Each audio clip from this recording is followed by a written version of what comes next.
पण भारतात 7 दिवस पद्धत आधीच तयार झाली होती. 6व्या शतकात 505 मध्ये वराह मिहिर यांनी ग्रहांवर संशोधन केले. हे उज्जैन इथे राहणारे एक भारतीय तत्वज्ञानी, खगोलशास्त्रज्ञ आणि गणिततज्ञ होते. पंचसिद्धांतिकांचे लेखक होते. वराह मिहिराने होरा या शब्दाची संस्कृत उत्पत्ती सुचवली आहे. त्यांनी स्पष्ट केले आहे की अहोरात्र या शब्दाचा मधला भाग घेऊन हा शब्द तयार झाला आहे, ज्यामध्ये अ आणि त्र वगळण्यात आला आहे. होरावरूनच नंतर आर्स हा शब्द तयार झाला. हिंदू धर्मामध्ये सूर्योदय आणि सूर्यास्त ही 2 वेळ मुख्य समजले जाते. दिवसाची सुरुवात ही सूर्योदयापासून होते आणि सूर्योदय ते सूर्यास्त हा अर्धा दिवस मानला जातो आणि सूर्यास्त ते सूर्योदय हा अर्धा दिवस, म्हणजेच सूर्योदय ते पुढचा सूर्योदय हा एक पूर्ण दिवस होतो. सूर्योदय ते सूर्यास्त या वेळेत 12 राशी वेगवेगळ्या वेळेत राज्य करतात. त्या एका वेळेला बोलतात होरा.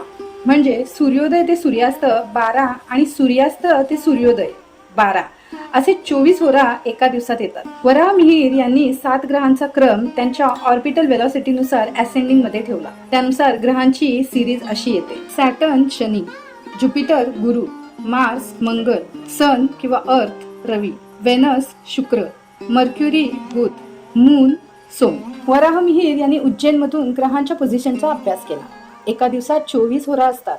त्यानुसार ज्या दिवशी उज्जैन मधून सूर्योदयाच्या पहिल्या होरावर ज्या ग्रहाने राज्य केले त्या दिवसाला त्या ग्रहावरून नाव दिले.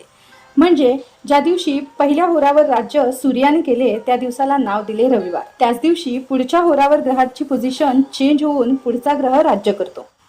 म्हणजे दुसऱ्या होरावर राज्य करेल शुक्र, तिसऱ्यावर बुध, चौथ्यावर सोम, 5व्यावर शनी, 6व्यावर गुरु, 7व्यावर मंगळ आणि परत 8व्यावर सूर्य म्हणजेच रवी. असे मोजत गेला तर 24व्या होरावर राज्य करेल बुध, जो दिवसाचा शेवटचा होरा आहे.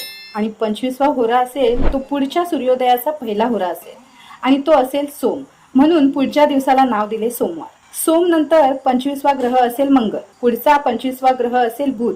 अशा प्रकारे वारांचा क्रम हा रविवार, सोमवार, मंगळवार, बुधवार, गुरुवार, शुक्रवार आणि शनिवार असा असतो. दिवसांना नावे देण्यामागे खूप रिसर्च आणि अभ्यास आहे.